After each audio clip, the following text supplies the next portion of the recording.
आप देख रहे हैं श्रेय टीवी, देश हित की बात। नमस्कार, मैं हूं आपके साथ ममता सिंह। आप देख रहे हैं श्रेय टीवी, देश हित की बात। क्षेत्रीय खबरों के साथ साथ देश और प्रदेश की खबरों के लिए बने रहें श्रेय टीवी के साथ। औरंगाबाद में भाजपा को करारा झटका। त्रिविक्रम सिंह की पहली सभा में खाली पड़ी कुर्सियां बनी चर्चा का विषय।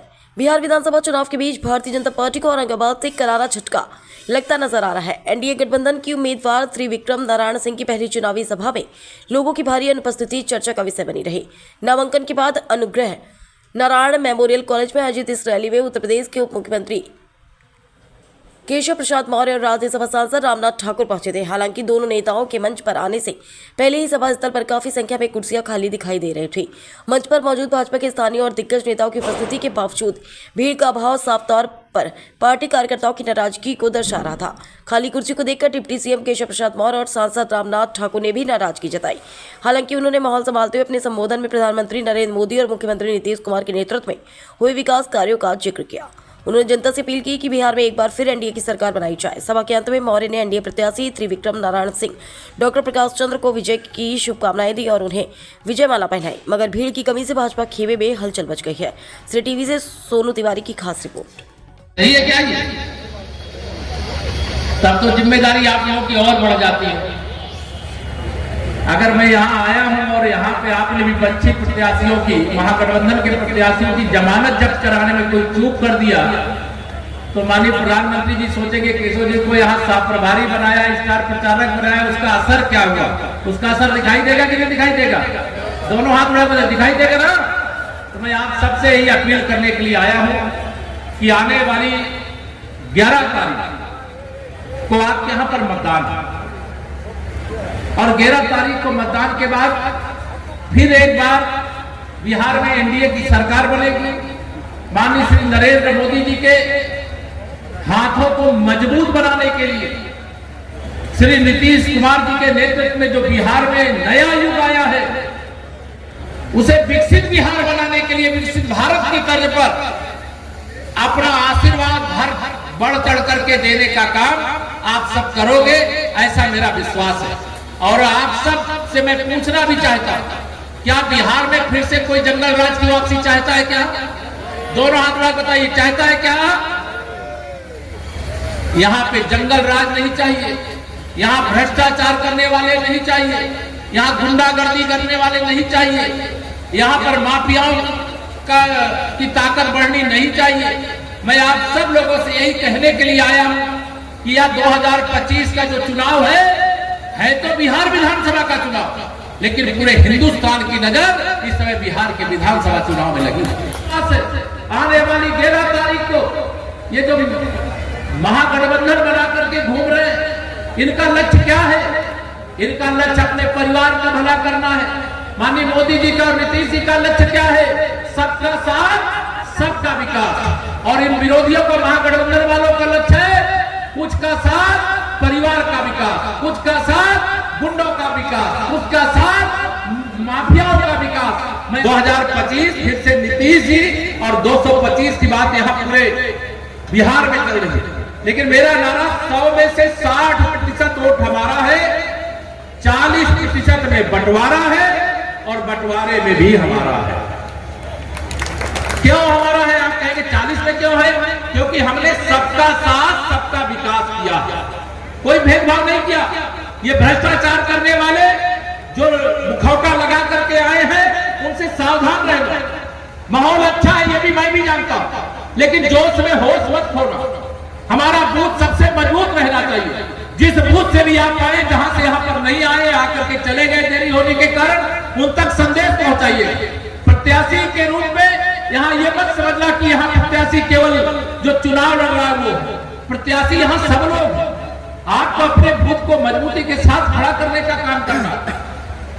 बिहार की आधी आबादी इस समय एनडीए की सरकार फिर से बनाने के लिए कृत संकल्प है।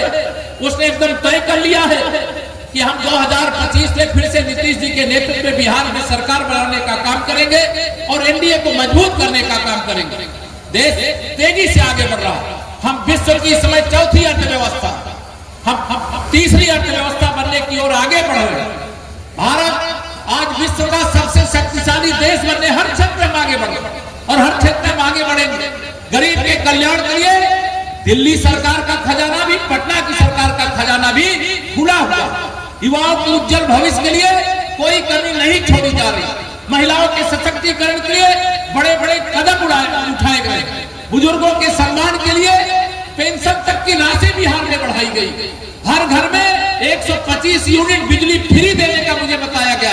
मैं इसकी बधाई आपको देता हूं। सरकारी खजाने में जो पैसा है उसमें बिहार का, देश के खजाने में जो पैसा है उसमें देश का अधिकार होगा और उस अधिकार को पहले वाली सरकारें अगर 1 लाख रुपया आपके नाम पर देती तो उसमें से 15,000 रुपया आपको मिलता।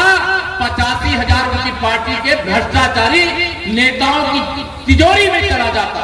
माननीय मोदी जी ने कहा, न खाऊंगा न खाने दूंगा, और जिसने भी खाया है पाई पाई वसूल करके देश की भलाई में, बिहार की भलाई में, गरीब की भलाई में लगा दूंगा। यह मोदी जी का संकल्प है। मैं आज कई दिन से यहाँ बिहार में घूम रहा हूँ। मैं पूछता हूँ श्री नीतीश कुमार जी के बारे में, वह व्यक्ति अपने परिवार को अपना परिवार नहीं, पूरे बिहार को अपना परिवार मानता। और ऐसे व्यक्ति के नेतृत्व में बिहार ने जो प्रगति की है उसे चारों तरफ देखा जा सकता है। क्या सड़क मार्ग, क्या रेल मार्ग, क्या हवाई मार्ग, क्या जल मार्ग, चारों तरफ दिखाई दे रहा है। 10-10 हजार रुपए की राशि जो हमारी दीदियों के खाते में, जीविका दीदी के खाते में गई है, अगर ये महागठबंधन वाले होते तो 85% खा जाते। दीदियों को 1,500 मिलता और 8,500 रुपया से लालू यादव जी के खानदान के सदस्यों के खाते में चला जाता है। सावधान रहना, लोगों को बताना। ये मैं नहीं कर रहा हूं, मैं आरोप लगा रहा हूं। ये वो श्री राहुल गांधी जी के पिताजी ने संसद में खड़े होकर के कहा कि हम 1 रुपया भेजते हैं तो 15 पैसा पहुंचता है, और मोदी जी 2,000 की किसान सम्मान निधि भेजते हैं, दिल्ली से पूरा 2,000 पहुंचता है। पहुंचता है कि नहीं पहुंचता? कोई बेईमानी नहीं कर सकता। इसे आने वाली 11 तारीख तक जाइए, सब कुछ भूल। याद रखिए, नरेंद्र मोदी, नीतीश कुमार और कमल का भूल। इतना ही निवेदन करके मुझे, क्योंकि हेलीकॉप्टर देर से आया हूं, जल्दी जाना पड़ेगा, लेकिन मैं यह जरूर कह रहा हूं, आदरणीय यहाँ सुशील जी भी बैठे, हमारे जिलाध्यक्ष जी बैठे, हमारे भावी विधायक बैठे, लेकिन आप सबकी अनुमति हो तो इनको मैं विजय की माला पहनाना चाहता हूं। पहना दूं क्या? दोनों हाथ उठा बताओ भाई, माला लाओ जरा। दूसरे प्रत्याशी कौन है? और एक कोई एकदम हाँ, मैं आप सब दोनों हाथ उठा बताओ। देखो भाई, अब मेरा देखिए, मैं आज तक सार्वजनिक जीवन में कभी भी न तो जनता का, न कार्यकर्ता का, न समाज का कभी सर झुकने नहीं दिया हूं। आप सबसे अपील करके जा रहा हूं, भविष्य में भी सर झुकने नहीं दूंगा। और आपके भरोसे पर अगर मैं विजय की माला पहना रहा हूं तो इनको विजयी बना करके पटना विधानसभा में भेजने का वादा करिए। तो पहना, दोनों हाथ वादा करिए, पहना दो। ला भाई, से बात करूंगा। अन्यथा 14 नवंबर को फिर एक बार एनडीए सरकार बनने के बाद आप सबका आशीर्वाद लेने जरूर आऊंगा, और जो वादा करता हूं उसे निभाता हूं, उसमें कोई धोखा नहीं होने देता। यह विश्वास दिलाते हुए देता हूं अपनी बाड़ी को विराम।